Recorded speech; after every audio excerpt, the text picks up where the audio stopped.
എന്തിനു മേലോട്ടെറിയുന്നത്?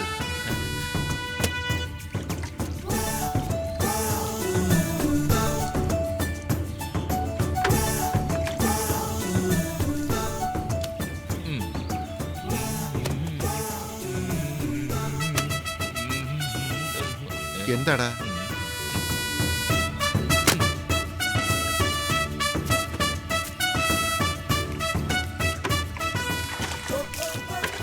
പ്രധാന വാർത്തകൾ.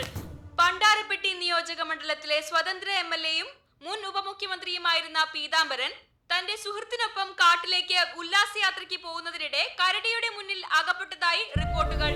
സുഹൃത്തായ സേതുരാമൻ കരടിയുടെ മുന്നിൽ നിന്നും രക്ഷപ്പെട്ടതായാണ് ഏറ്റവും ഒടുവിൽ കിട്ടിയ വിവരം. പണ്ടാരപ്പെട്ടി എംഎൽഎ പീതാംബരന്റെ ജീവന് അപകടം സംഭവിച്ചിട്ടുണ്ടോ എന്നറിയുവാൻ പോലീസ് അന്വേഷണം ഊർജിതമാക്കിയിട്ടുണ്ട്.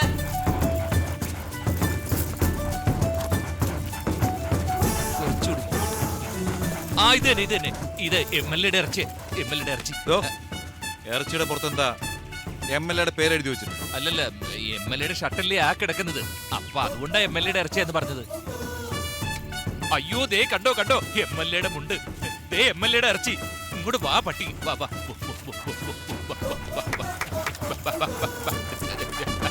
ആ പട്ടി കൊണ്ടൊന്ന് കടിപ്പിക്ക് പ്ലീസ്. ആ വന്നല്ലോ വന്നല്ലോ, ദേ ദേ ദേ ദേ കിടക്കുന്ന എംഎൽഎയുടെ ഇറച്ചി. സാർ, എന്താടോ? ഒരു ചെറിയ സംശയം. ആദ്യം നായ വന്നു, ഇദ്ദേഹം അപ്പൊ പുറകിലായിരുന്നു. അതിനുശേഷം നായ പുറകിലായി, ഇദ്ദേഹം അപ്പൊ മുമ്പിലെത്തി. ഇപ്പോ നായും നമ്മളും ആരും വന്നില്ല, എല്ലാവരെക്കാളും മുമ്പ് ഇങ്ങേരെത്തി. Something wrong sir, something wrong. എംഎൽഎയുടെ ഇറച്ചിയില് ഇതാണ് അവസാനത്തെ കഷ്ണം തോന്നുന്നു. അവസാനത്തെ കഷ്ണം? അതെ സാർ, കരടി കടിച്ചെടുത്തില്ലേ, അതിലെ അവസാനത്തെ കഷ്ണം ഇതാന്ന് തോന്നുന്നു. ഈശ്വരാ, എംഎൽഎ എന്തായാലും മരിച്ചിട്ടുണ്ടാവും. ബോഡി ഇനിയും കിട്ടിയിട്ടില്ല, അതിനും മരിച്ചെന്ന് പറയാ? എന്താ സാർ ഇത്രയും ഇറച്ചി കഷ്ണം കിട്ടിയിട്ട് ഇനി എംഎൽഎയുടെ ബോഡി കിട്ടുമെന്ന് പറയുന്നത്? അദ്ദേഹം പോയി സാറേ പറഞ്ഞു. അവൻ പറഞ്ഞതിലെന്തോ ലോജിക് ഉണ്ടെന്ന് എനിക്ക് തോന്നുന്നു. നമുക്ക് പത്രക്കാരെ വിളിച്ചുകൂട്ടി എംഎൽഎ മരിച്ചുപോയെന്ന് ന്യൂസ് അനൗൺസ് ചെയ്യാം. സോറി സാർ, ബോഡി കിട്ടാതെ അനൗൺസ് ചെയ്യുന്നത് നിയമലംഘനമാണ്. ബോഡി ഇത് ഇവിടെ കിടക്കുന്നു. അതാവാൻ വഴിയില്ലേ സാറേ, അത് ഏതെങ്കിലും പെമ്പിള്ളേരുടേതായിരിക്കും. ഒന്ന് സൂക്ഷിച്ചു നോക്ക്. അതല്ല സാർ, നമ്മളിപ്പോ കണ്ടതല്ലേ, ഇത് വേറെ.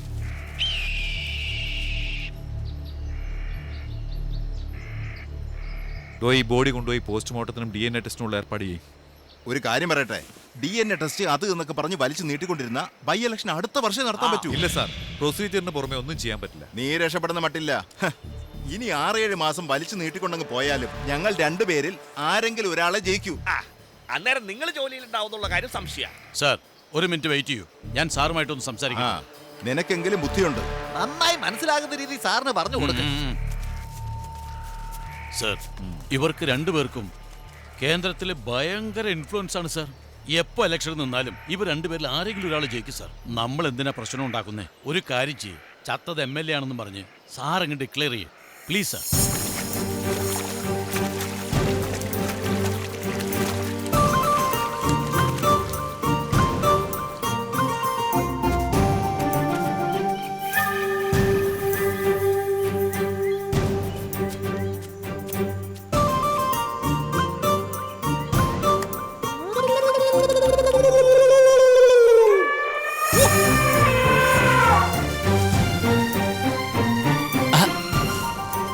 ഇങ്ങോട്ടിടേ.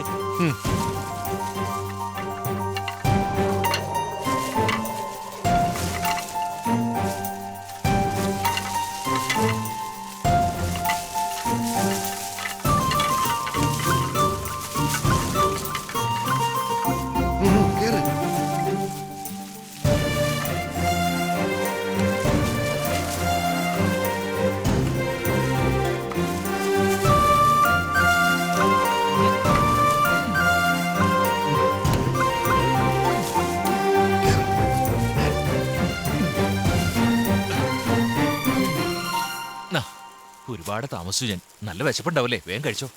അതിരിക്കട്ടെ, നമ്മൾ ഐഡിയ ചെയ്ത പോലെ കാര്യങ്ങളെല്ലാം ഭംഗിയായി കലാശിച്ചില്ലേ? അത് പിന്നെ ഏട്ടാ, നമ്മൾ അവിടെ ഇട്ട ഇറച്ചി കഷ്ണങ്ങൾ കാണിച്ച് MLA കൊലപ്പെടുത്തിയെന്ന് വരുത്തി തീർക്കാനാണ് നമ്മൾ ഐഡിയ ഇട്ടത്. എന്നാൽ യഥാർത്ഥത്തിൽ അവിടെ ഒരു ശവം ഉണ്ടായിരുന്നു. ഇതാണ് ഭാഗ്യം എന്ന് പറയുന്നത്. ചത്തത് ഞാനാണെന്ന് സംശയമില്ലാതെ വിശ്വസിച്ചില്ലേ എല്ലാരും? അതെ അതെ അതെ. അപ്പൊ തന്നെ പത്രക്കാരെയൊക്കെ വിളിച്ചു പറഞ്ഞ് വാർത്ത റിപ്പോർട്ട് ചെയ്ത് കഴിഞ്ഞു. അപ്പൊ നിനക്ക് കുറച്ച് നേരത്തെ വരാൻ പാടില്ലായിരുന്നു. എന്തിനെത്ര താമസിച്ചത്? എന്തായാലും ശവം കിട്ടിയില്ലേ? അപ്പൊ അത് വീട്ടിലേക്ക് എടുത്തുകൊണ്ട് പോയി പന്തലിട്ടു, ലൈറ്റ് കൊണ്ടുവന്നു. അങ്ങനെ ശവോടൊക്കെ കഴിഞ്ഞപ്പോഴത്തേക്ക് ഒരുപാട് നേരമായി. ആരുടെ വീട്ടില്? ഏട്ടന്റെ വീട്ടിലേക്ക് തന്നെ. എടാ, എവന്റെ ശവം എന്തിനാണ് എന്റെ വീട്ടിലേക്ക് എടുത്തോണ്ട് പോയത്? ഇത് നല്ല കൂത്ത്. ചത്തുപോയത് ഏട്ടൻ. അപ്പൊ ഏട്ടന്റെ ശവം ഏട്ടന്റെ വീട്ടിലേക്ക് തന്നെയല്ലേ കൊണ്ടുപോകേണ്ടത്? എടാ, എന്റെ ശവമാന്ന് വിചാരിച്ച് എന്റെ ഭാര്യ അയ്യോ അയ്യോ എന്ന് പറഞ്ഞ് പൊട്ടിക്കരഞ്ഞിട്ടുണ്ടാവില്ലേ? കരച്ചില് മാത്രാണ് ഏട്ടാ. അവരുടെ നെഞ്ചത്ത് അടിച്ചടിച്ചുള്ള ആ അലർച്ച ഒന്ന് കേൾക്കണായിരുന്നു. കണ്ടോണ്ടിരുന്ന എനിക്ക് പോലും. എന്തിന്? നമ്മുടെ നാട്ടിലുള്ള പെണ്ണുങ്ങളുടെ കാര്യം വിട്ടേക്ക്. നമ്മുടെ നാട്ടിലുള്ള ആണുങ്ങൾ ഇങ്ങനെ ഇടിക്കണ ഇടി കണ്ടിട്ടുണ്ടല്ലോ. തുടിച്ചു പോയിട്ടുണ്ടാവും. ആ, അത് തന്നെ. ഞാൻ ഇപ്പൊ തന്നെ വീട്ടിലേക്ക് പോവാ. അല്ല ഏട്ടാ, നിനക്ക് ഞാൻ എന്റെ ഭാര്യക്ക് എന്തെങ്കിലും സംഭവിച്ചാ എനിക്ക് പിന്നെ ആരുണ്ട്? എന്റെ കൊച്ചിന് പിന്നെ ആരുണ്ട്?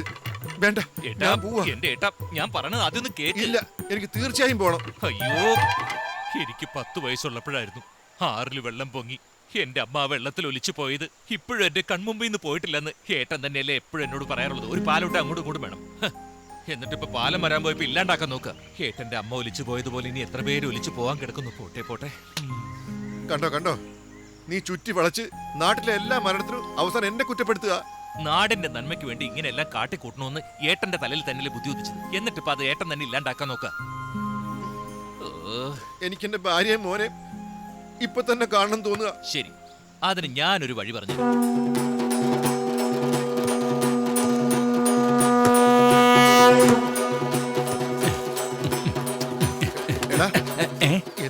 അതെ, ആദ്യം ഞാൻ പോവാം. എന്റെ പിന്നാലെ വന്നാൽ മതി. എന്നിട്ട് ആ സൈഡിൽ എവിടെയെങ്കിലും നിന്ന് ഭാര്യ മക്കളെ കണ്ടാൽ മതി. അതിനിടയിൽ ആരെങ്കിലും വന്ന് പ്രശ്നം ഉണ്ടാക്കിയാൽ ഞാൻ വന്ന് സമാധാനിപ്പിച്ചു. ഓക്കെ? കണ്ണീര് വരട്ടെ. അയ്യോ എന്റെ ഏട്ടാ, അയ്യോ അയ്യോ. എനിക്ക് സഹിക്കാൻ പറ്റുന്നില്ല, എനിക്ക് സഹിക്കാൻ പറ്റുന്നില്ല. എന്നാലും ഇങ്ങനെയൊക്കെ സംഭവിച്ചല്ലോ. നിനക്ക് പകരം എന്നെയൊക്കെ വിളിച്ചൂടായിരുന്നു. ഞാൻ ചാവുന്നതിന് മുമ്പ് നീ ചത്തുപോയല്ലോ. പാലം കെട്ടുന്ന കോൺട്രാക്ട് തരാന്ന് പറഞ്ഞു. കാലമാണ് അതുപോലും തന്നില്ല.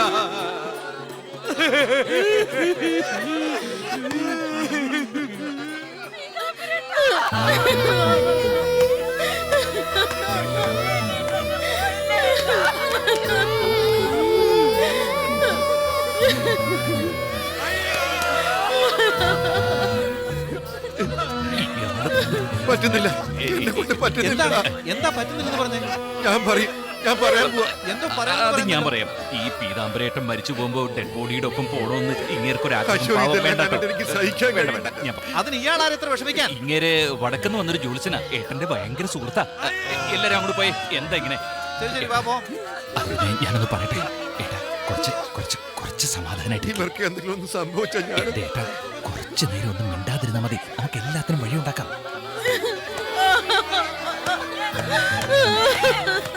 അടിക്കുന്ന കണ്ടില്ലടാ. എന്തെങ്കിലും സംഭവിച്ചു പോയാലോ? പോയി പറയടാ.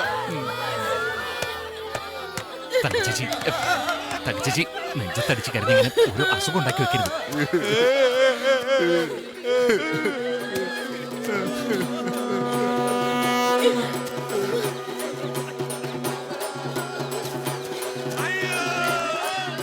അവളെ കാണാൻ പറ്റി. മീശ ഒന്നങ്ങോട്ട് മാറ്റി വെച്ചു. ശരി ശരി ശരി. സേതുരാമ, ഞാൻ പീതാമ്പന്റെ അടുത്ത് കടമായിട്ടൊരു 12,000 രൂപ വാങ്ങിയിട്ടായിരുന്നു. അദ്ദേഹം തിരിച്ചു ചോദിക്കുമ്പോഴെല്ലാം ഞാൻ ഓരോരോ കള്ളത്തരം പറഞ്ഞ് രക്ഷപ്പെടുമായിരുന്നു. അവസാനം എന്റെ വോട്ട് വേണമെങ്കിൽ ആ പണം തിരിച്ചു തരില്ല ഞാനൊരു തമാശക്ക് പറഞ്ഞു പോയതാണ്. എന്നാ പീതാംബരന് ഇങ്ങനെ ഒരു അവസ്ഥ വരും ഞാൻ ഒരിക്കലും വിചാരിച്ചില്ല. ഇതാ, ഈ പണം അദ്ദേഹത്തിന്റെ കർമ്മം ചെയ്യാനെങ്കിലും ഉപകരിക്കട്ടെ. അല്ലെങ്കിൽ ഭാര്യയുടെ കൈ കൊണ്ട് പഠിക്കാതെ വാങ്ങു സേതുരാമ. കൊടുത്താൽ മതി.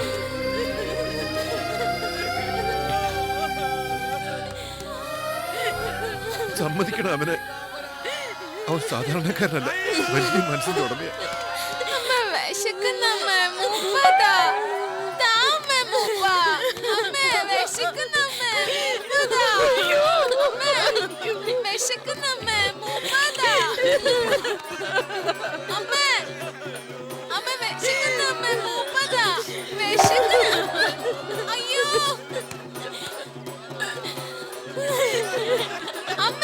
അച്ഛന്റെ ജീവൻ ഇനിയും പോയിട്ടില്ല. ഇല്ലടാ, ഇതാ കിടക്കുന്നത് എന്റെ അച്ഛൻ. അല്ല, ഇത്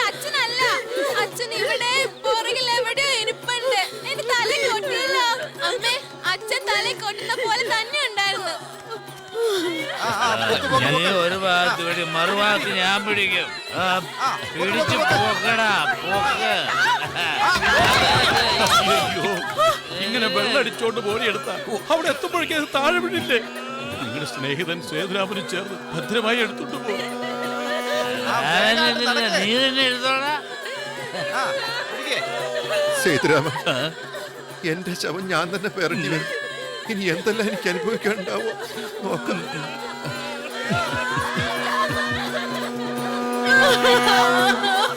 അയ്യോ